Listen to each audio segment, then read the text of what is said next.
Have I hurt you? No. Are you angry with me, darling? No. Will your wife ask you? Don't think so. Doesn't she ever? You have a beautiful back. Do you love me, Tony? I think so. Could you spend the rest of your life with me?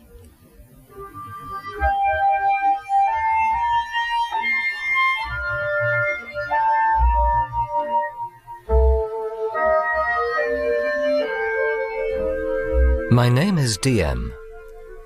I was the examining magistrate in the Falcone case, before it went to the Court of Assize for trial before a judge, back in the mid-60s. The case has haunted me ever since.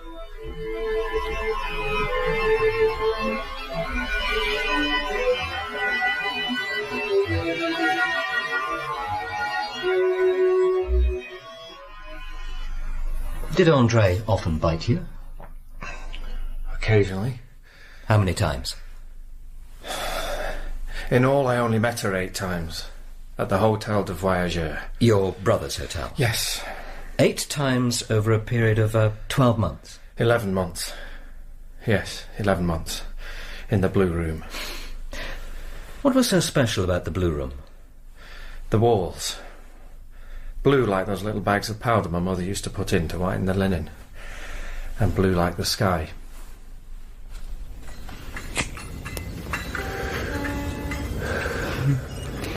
You're a handsome man, Tony. Are you still bleeding? It's almost stopped. If she asks you about it, what will you say? I'll say I bumped into something. I know. The windscreen. Had to jam the brakes on suddenly. Did it never occur to you that she might have a motive in biting you? What motive? I was too busy just living.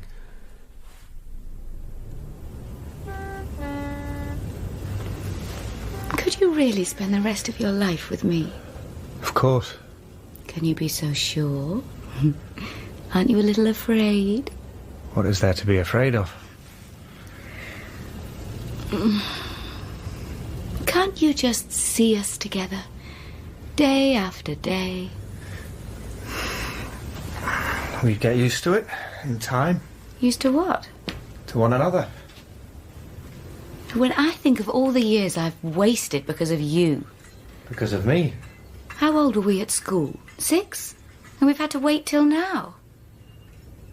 Seriously, Tony, if I were free, would you get your freedom too? What was that you said? If I was able to get my What is it? Your husband. Nicolas? Yes. Where is he? What's he doing? He's crossing the square. Is he coming here? Definitely. How does he look? Where are you going? We mustn't stay here, as long as he doesn't find us together. I had the police transcripts and the psychiatrist's report in front of me. 2 big dossiers. But I wanted to hear from Tony Falcone himself. So we went back to the beginning. When you saw her husband coming out of the station, you were worried? Yes. No. A little bit. Which? Well, he was such a creature of habit, and not very well. He fussed about his health. He was epileptic? Yes. And Andrée was married to your friend? Nicolas wasn't my friend. Or anyone's friend, really. You went to school with him? Her maiden name was Formier, and she lived in the chateau with her mother. A very run-down chateau. Her father was a doctor. Then the Germans got him. He died in a concentration camp and became a hero. And Andrée's mother? Had lots of airs and graces. Not much money, still. Andrée's was a different world from mine. And the Despierres, Nicolas' family? They had a grocer's shop. His mother was a widow, too. She was a good businesswoman. She had a clever peasant brain. She thought that Nicolas marrying Andrée would put her a cut above the other shopkeepers in Saint-Justin. She'd be on a par with Madame Formier, even. You are an agricultural engineer, Monsieur Falcone? Yes. Self-made businessman? You returned to the village 4 years ago to make a home for your wife and child. Yes. Andrée and Nicolas were married. How did you feel about that? Nothing, really. You and she hadn't been intimate before? No. Not even a flirtation? Not even a kiss? It never occurred to me. Why not? Because she was too tall. What? Like a statue. She wasn't meant for me. You renewed your acquaintance then? By accident. I drove past her on the road. She'd had a puncture. I helped her. And? You'll be late getting home for dinner. Well, you know how it is with my work. I'm often held up. Doesn't your wife mind? She knows it's not my fault. Where did you meet her? Paris? Poitiers. So you go for blondes. I don't know. Never given it a thought. I wondered if you were scared of brunettes. Why should you think that? Because in the old days you kissed pretty nearly every girl in the village. Except me. It was an oversight, I dare say. Would you like to kiss me sometime? What? Well, would you? It went beyond a few kisses. It went beyond. Beyond kisses. Will you? Will you, Tony? Come on, just do as I say, come on. Where? In the bushes. We'll be seen. No, we won't. Just do what I say. I want you, Tony. I want you so much. I never dreamed she could be like that. What do you mean? Well, I thought she was reserved, frigid, like a mother. You took her at the roadside. She took me. Was she embarrassed afterwards? Anything but. Thank you, Tony. And I've been waiting for that since I was 14. Oh, how I used to hate those girlfriends of yours. I'd lie awake at night planning ways to make them suffer. Don't you think we'd better be going? Wait, Tony. No, don't get up. Here in the grass is all very well. There must be somewhere else we could meet. I'm over in Trion every week. Every Thursday. Maybe your brother's hotel. So it was all settled that evening? I suppose so. You suppose so? Things just carried us along. I can't think how else to put it. How did you communicate? She would leave a towel out on the little balcony over the shop. It meant she could get away. Then I'd tell my brother. The blue room? The blue room, yes. Did you believe Nicolas was capable of violence? No. But? He was a sick man. An introvert. Broody. That day in Trion, did you think he might be armed? No. You were anxious about your wife and daughter. It was like an omen. An omen of what?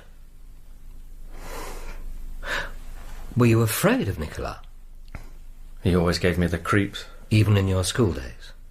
He was different from everyone else. His fits. That evening when you went back home, did you feel that she was lost to you now? Who? Andrée? You had been involved for 11 months in what it's surely no exaggeration to call a wild passion, wouldn't you call it that? I desired her. Your wife, Giselle, would you describe her as reserved? Yes. Secretive? I wouldn't say that. She didn't like drawing attention to herself. She didn't want to be in the way, to be a nuisance. She asked nothing of anyone. Was she always like that, even as a girl? I think so. Well, after a film or a dance, if she was thirsty, she wouldn't mention it, just so I didn't have the expense of buying her a drink. Did she have many friends? Only one. A neighbour, an older woman. They used to go for long walks together. What was it about her that attracted you? I don't know. I've never really thought about it. You felt safe with her, is that it? I thought she would make... A good wife? Yes. Did you love her? Were you intimate before marriage? No. Did she attract you physically? I married her, so she must have done. Could you really spend the rest of your life with me? Of course. Can you be so sure? Aren't you a little afraid? What is there to be afraid of? Can't you just see us together day after day? We'd get used to it, in time. Seriously, Tony, if I were free, would you get your freedom too? Are you asking me to believe that you never contemplated divorcing your wife? It's the truth. Not even towards the end? Never, at any time. Yet you told your mistress... Don't you see? I didn't say anything. Not really. She did the talking. She was lying naked on the bed. I was standing naked in front of the mirror. We'd just... But you know that as well as I do. At such times, words don't mean a thing. I scarcely even heard, you know? I just nodded. I didn't mean to commit myself. I was thinking of other things. What, for instance? I don't know. Then you decided you'd go on holiday. You, Giselle, and your little girl, Marianne. 2 weeks. Just the three of us. We take it easy on the beach. How did you feel about that? Feel? I felt it was going to be all right. I'd had a great weight lifted from me. I saw how close I'd come to disaster. Disaster, you say? You loved your wife? Yes. But there was some kind of barrier. It was a marriage. Why did you have no more children after Marianne? I don't know. Did you not want them? Yes. You had plenty of opportunities, the two of you. At the beginning, anyway. Then Giselle got pregnant. Was that when you began going with other women? I should have done that anyway. You mean you couldn't do without it? I don't know. You often say, I don't know. I can't answer your question. About wanting women? Aren't all men the same? Tell me, Tony, if I were free, would you get your freedom too? I was wondering, Monsieur Falcone, when you first suggested this holiday to your wife... It was just after she'd mentioned that Marianne was pale. Yeah, I'm aware of that. Let's say you saw your chance and leapt at it. Excellent opportunity to quieten her suspicions, to reassure her. You playing the devoted husband and father, the family man. What do you say to that? You've got it all wrong. You had already made up your mind not to see your mistress again. I hadn't made up my mind about anything. In the months that followed, did you see her at all? No. And what about her? Did she not put out the signal? The towel over the balcony? I don't know. You don't know? From then on, I never went near her house on a Thursday morning. And all this for no better reason than that one afternoon you saw her husband walk across from the station to the hotel to order himself a glass of lemonade on the terrace. Yet here, according to your own story, here was the woman with whom you had known ecstasies of physical love, the like of which you had never dreamed of. In your own words, if I'm not mistaken, it was a revelation. If you say so, if that's what it says there. What was the holiday really like? I got snappy with Marianne. With Giselle, I think I was sometimes unreasonable. Yes, I thought about the blue room. Sometimes it had me clenching my teeth with longing. Are you happy now? My happiness doesn't come into it. I'm trying to be honest with you, to tell you everything. Everything? Yes. Would you describe yourself as ambitious, Monsieur Falcone? Well, when I married Giselle, I began thinking about a business of my own. The firm in Poitiers I worked for, they imported tractors and so on from America. Those came in sections and we assembled them. It was a good living. Your brother followed much the same course, didn't he? Dabbling in one thing and another and eventually deciding to set up on his own with the hotel. Yes. I wonder whether the fact that you and your brother were the children of Italian parents, foreigners in a French village, your father was a bricklayer, I believe. Yes. Tell me, Monsieur Falcone, why did you choose to come back to Saint-Justin after, how long away? 10 years? Perhaps it was because of my father. He's been a widower for so long. You saw very little of him? About once a week. At your home? I think he found Giselle... She overawed him a bit, so I visited him instead. And then there was my brother and Trion. You're settling here. It had nothing to do with Andrée. You're quite sure of that? Not again. You were aware of her marriage to your school friend Nicolas? Not friend. No, it was a complete surprise. Well, the mothers had nothing in common. Except wanting the marriage, as you said earlier. Nicolas' mother acting from social ambition, or from spite perhaps, and Andrée's mother... Had she any inkling, I wonder? Inkling of what? That her daughter might soon be a rich widow. Anyway... It would appear that Nicolas suffered a good deal from bullying at school. He had seizures. Those epileptic fits? Yes. Until he worked out when they were likely to come, and he kept away for a few days. So they were common knowledge? No one ever spoke of it in his mother's presence, and the subject was forbidden in the shop. Why? We just didn't talk about it. Because there was some shame attached to it? That made things awkward for him anyhow. He didn't go to senior school, And he got out of military service. Never went to a dance hall, didn't ride a bike, couldn't drive the car, couldn't drink wine, stuck to his invalid food. Did you never envy him? Why should I do that? Envy him as well. When you learned of the marriage, did it not seem as if he had bought Andrée, or rather that his mother had bought her for him? I didn't believe she could love him. I felt a bit sorry for her. Being brought up in a chateau, even a run-down one like that, you had to keep up appearances. Presumably, knowing those two mothers, some hard bargaining must have gone on. Presumably. How did Madame Despierre and her daughter-in-law get on? I imagine your sources will have told you. I would like to hear from you, Monsieur Falcone. Everyone knew. You tell me. Madame Despierre was in a bungalow overlooking the garden. She cooked for them all. She stayed on in the shop. Alongside Andrée? Yes. But they ended up not speaking, and Madame Despierre went home for meals. Nicolas went to see her alone. How do you know this? Andrée told you? Told me how? In the blue room. I never asked her. No? No, not once. You were kept busy in the blue room. We were apart from all that. For a while, we could forget. One of the Paris newspapers had a headline, "The Frenzied Lovers." You had decided not to see her again. It would be wrong to say I'd decided anything. Were you perhaps influenced by the fact that she had communicated with you by other means? I had no communication from her. On September the 5th, you received the first letter. What do you mean? I don't know of any letter. It was addressed to you in block capitals and postmarked Trion. I don't remember. Monsieur Bouvier, the postmaster, made some remark to you about this particular letter. I said, that looks like an anonymous letter, Tony. That's how anonymous letters are always addressed. Doesn't that ring any bells with you? Everything is fine. Don't worry. The following week there was a second letter. To all outer appearances it was identical to the first. The postmaster made a joke of it. Well, well, he said, maybe I was on the wrong track. This begins to look more like an affair of the heart. I haven't forgotten. I love you. Thinking back to that month of October, Monsieur Falcone, do you honestly claim that you were not expecting some new development? It was a very wet month. That has a bearing, does it? Well, it was uncomfortable. Everything. The atmosphere. Nothing specific. Have you no recollection of the third letter either? Monsieur Bouvier's memory is better than yours, it seems. According to him, you received it like the others on a Friday. That has a bearing, does it? You told me that your assignations took place on a Thursday. Another letter. Soon. I love you. You burned these notes and the later ones, I presume?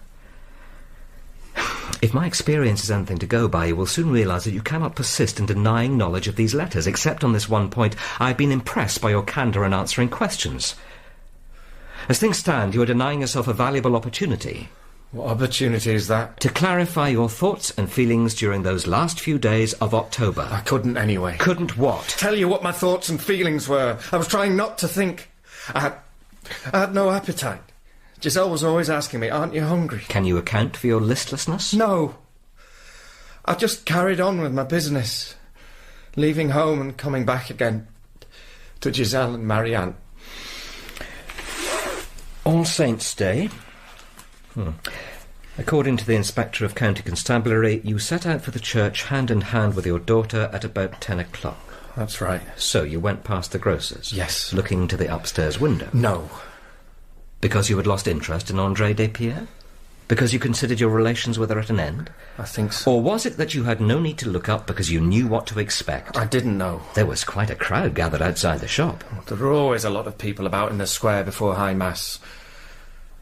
When did you learn that Nicolas was dead? Just before the sermon. What were your reactions? It was a great shock to me. Did you notice that after this announcement from the pulpit several people turned round to stare at you? No. A special constable has given a statement saying that's exactly what they did. It's possible. Though I can't see how anyone in Saint-Justin could have known. Known what? About my relations with Andrée. At home, you told your wife the news, I presume? Marianne did. How did your wife take it? She asked me, is it true? She told me he had served her himself only yesterday morning. I will outline the course of events in the grocery. Nicolas Despierre had suddenly got nervy and taciturn, how he did before an attack. Dr. Riquet was in the habit of prescribing sedative tablets for the condition. Old Madame Despierre called to see her son at 8 o'clock and saw the signs. She told Andrée she was feeling unwell herself with flu. Now, Dr. Riquet, who seldom leaves the village, he chanced to be away with his wife that night, visiting his sister, as I believe he had informed Nicolas. At 3 o'clock in the morning, your friend Andrée telephoned the doctor's house as though she were unaware of his absence. There was no one to answer but their maid. Andrée Despierre chose not to call a doctor from the town. Instead, she went across the garden in her dressing gown to wake up her mother-in-law, and by the time the two women got back to him, Nicolas was dead. Too late for a doctor now. It was 11 o'clock the next morning before Dr. Riquet saw Nicolas.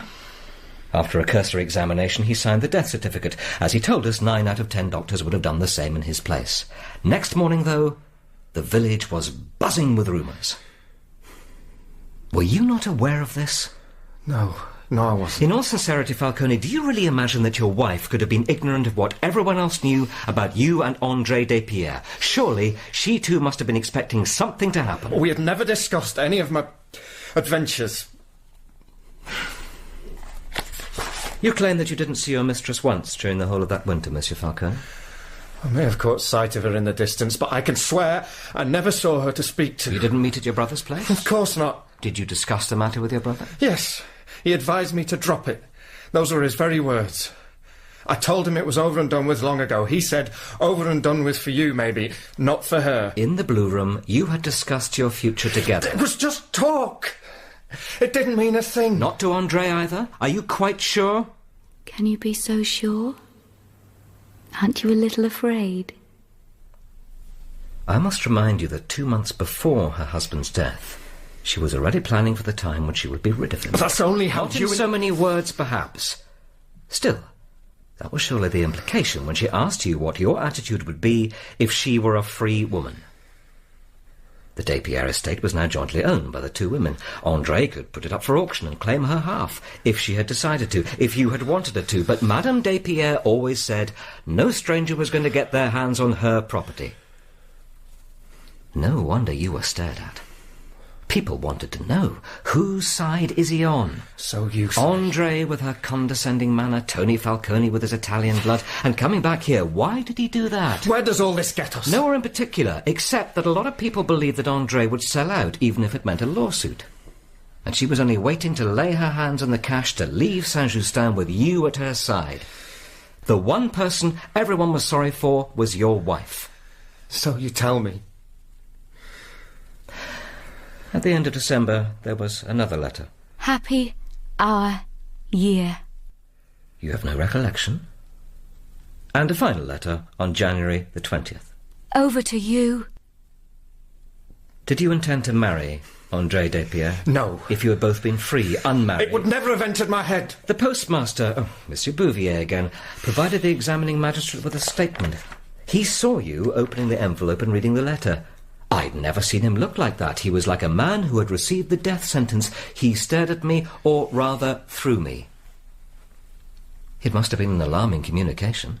Over to you. She had been waiting all this time for her Tony, and she had shut out everything that might distract her from her obsession. Tell me, Tony, if I were free... She had been free for 2 months now, free and rich. Would you get your freedom too? Then the train whistle blew. Yes? Maybe she convinced herself I said yes. I turned my head. She might have thought I was nodding. Over to you. Would you have divorced your wife? Certainly not. She wouldn't have allowed you? I had no intention of divorcing her. We were going to grow old together. Over to you. Over to you. Did you think Andrée had killed her husband? Why should I? That's what most of the village thought. And Giselle, too.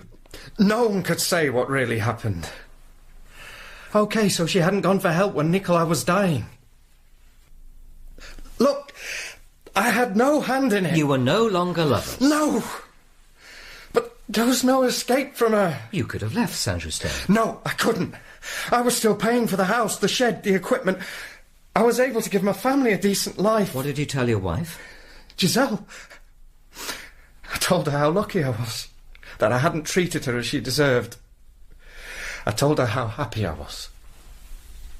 You must forgive me for repeating the question, Monsieur Falcone. For the last time, did you receive those letters? Andrée Despierre has admitted to writing them. She has disclosed their contents and her reasons for writing them. I have a transcript taken before witnesses about that last letter. Over to you. Monsieur Falcone, you've persistently refused to admit the existence of this correspondence. Is it to spare your mistress, or because you consider the letters damaging to yourself? I see you have other questions for me. We have reached February the 17th, Wednesday. Yes. It's a significant date? Oh, yes. It was fated. The end. The end? Of everything. Perhaps that was why, finally, he admitted knowing about the letters. We were in the land of his nightmares now. The man was at the mercy of the law. Denying the letters for weeks had been a disaster for him. Will it help if I put specific questions to you? Did your wife ask what your movements would be? I did tell her the night before that I had a very full day ahead, that I wasn't going to be home for lunch and I might be late for dinner. Did you tell her where you were likely to be at any time?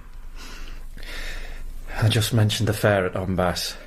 I was to meet a customer there, and I had a repair job waiting for me at Bonnaz-sur-Sièvre. You've said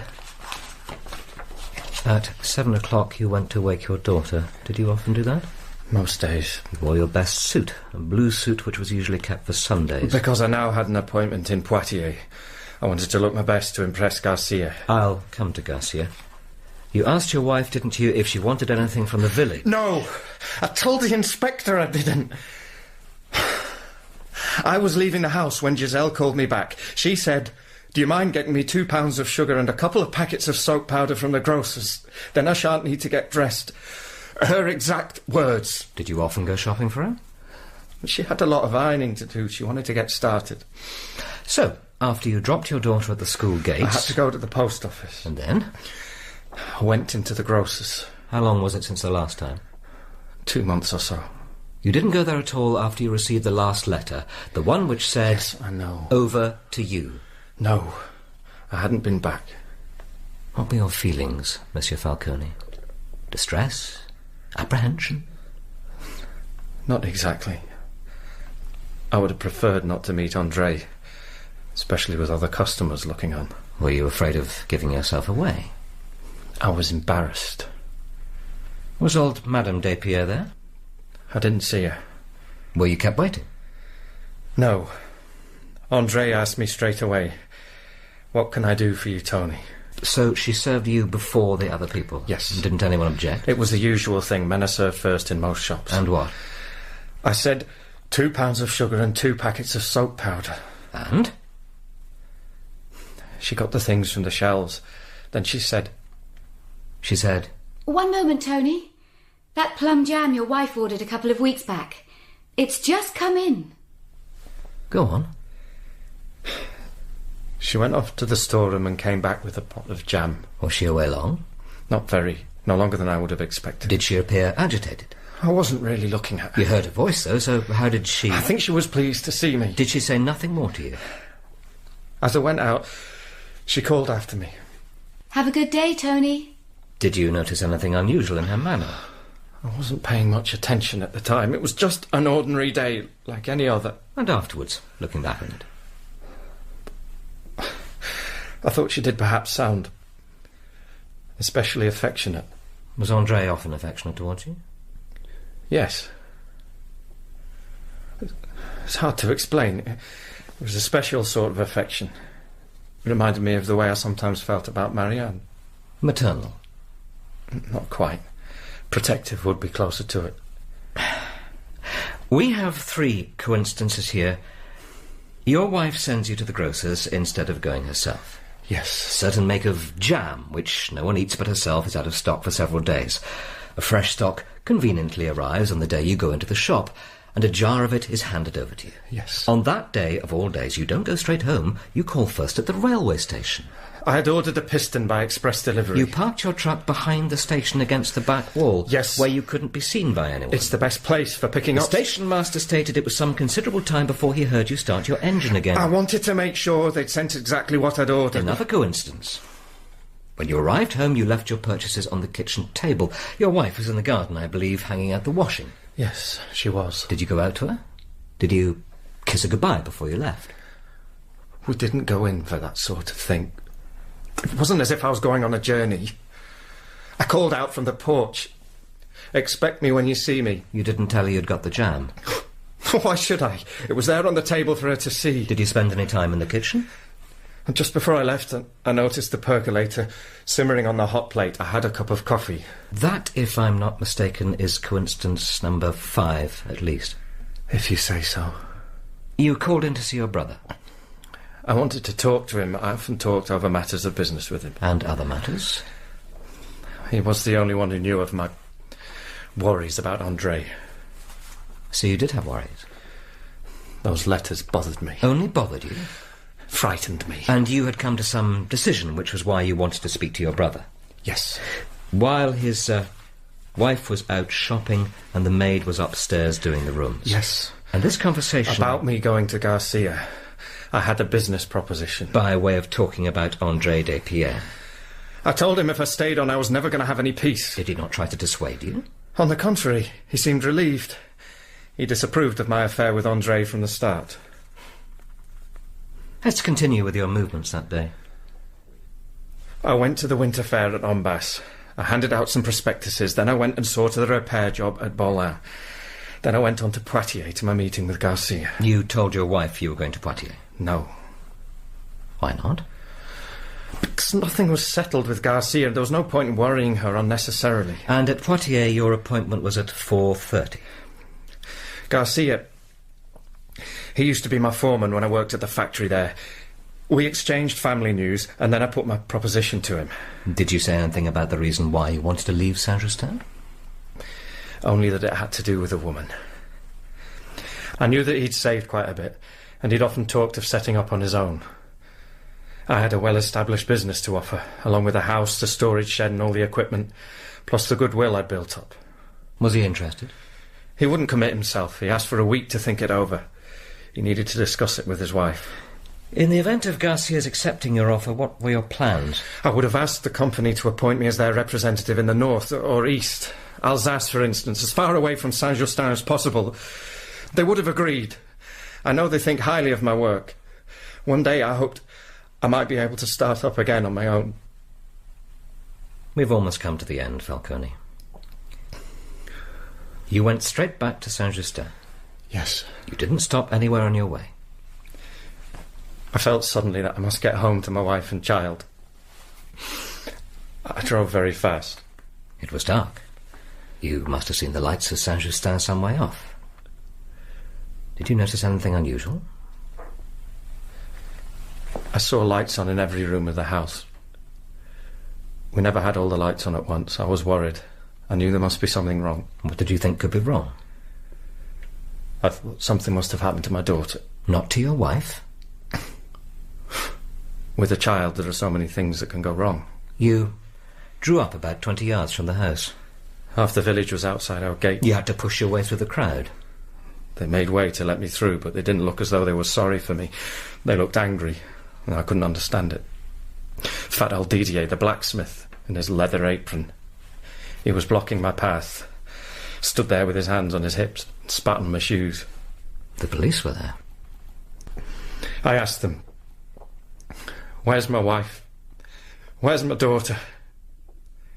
The inspector was very unsympathetic. Neighbours are taking care of your daughter. "Where's my wife?" Where have you come from? "Poitiers." What have you been doing since you left this morning? We've been trying all over the place to get hold of you. Since when? Since 4:30 this afternoon. What happened at 4:30? We had a phone call from Dr. Riquet. Inspector, has my wife had an accident? Just what are you playing at? I'm not playing at anything. They took her to hospital, Signor. I was at her bedside. She was still alive 3/4 of an hour ago. What you... She's dead? No. It's a fact. What are these men doing in my house? It's a search, but we found what we're looking for. I want to see my wife. You'll do as you're told. As from now, Antonio Falcone, you're under arrest. What am I charged with? I'll ask the questions if you don't mind. Questions. Questions. That's when they started. All the questions.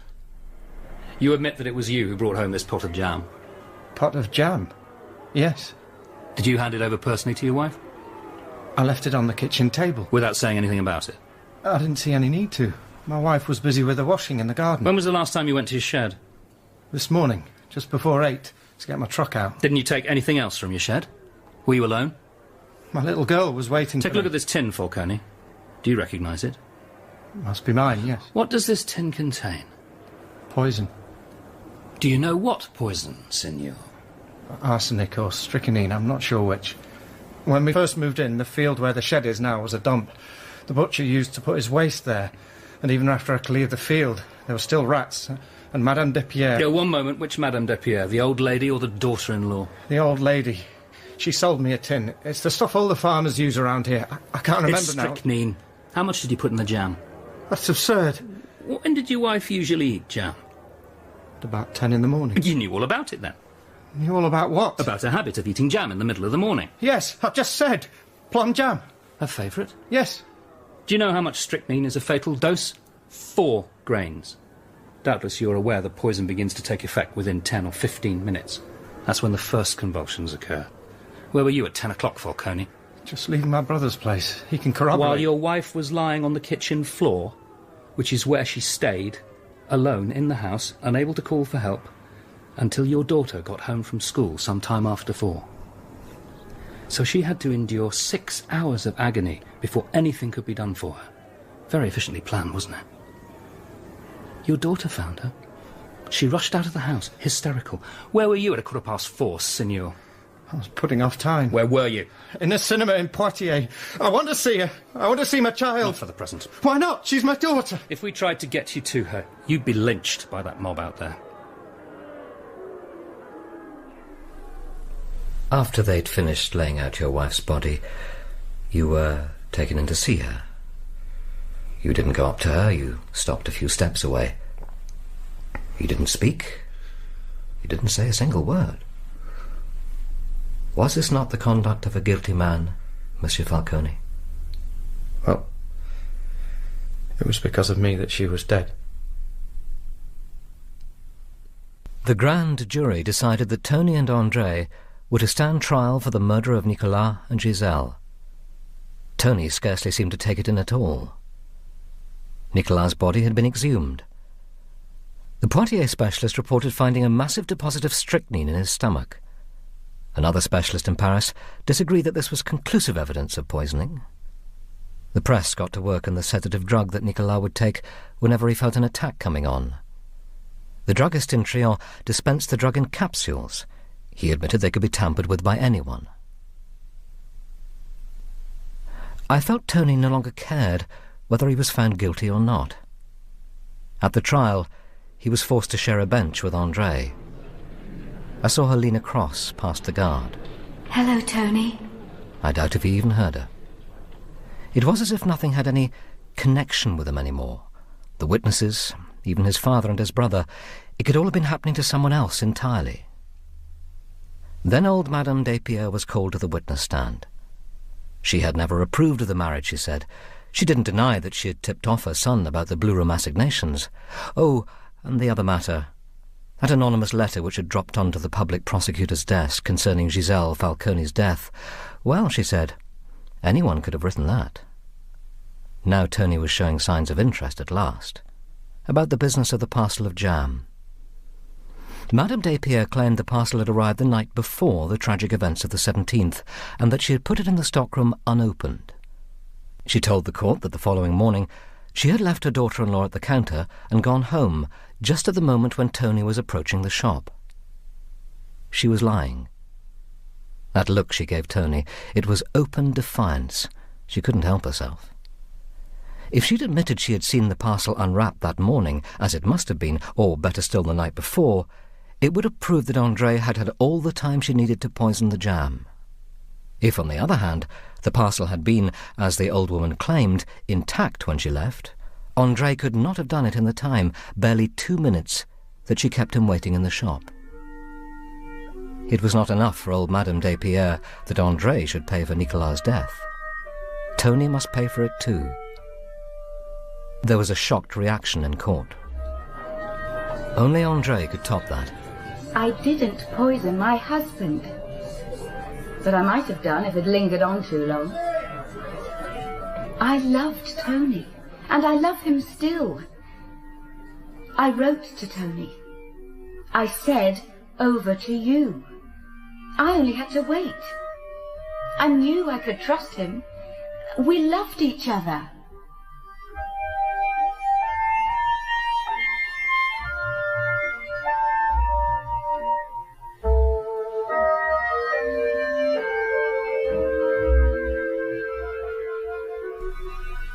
The jury gave their verdict. Andrée was found guilty of the premeditated murder of her husband, but not guilty of the murder of Giselle. Tony was acquitted on the charge of murdering Nicolas, but found guilty of the murder of Giselle. The Président pronounced sentence. The death sentence for both the accused commuted to a life sentence of hard labour on the jury's recommendation of mercy. There was tumult in the courtroom. I watched as Andrée stood up and slowly turned towards Tony. This time, he couldn't turn his head away. He fixed his eyes on her face, mesmerized. Not even in the blue room, in their most intimate embraces, never had he seen her so beautiful, so radiant. That voluptuous mouth, her smile of love triumphant. Never before had she so completely taken possession of him as she did now, with a single look. And then her voice rang out. You see, Tony, we'll never be parted now.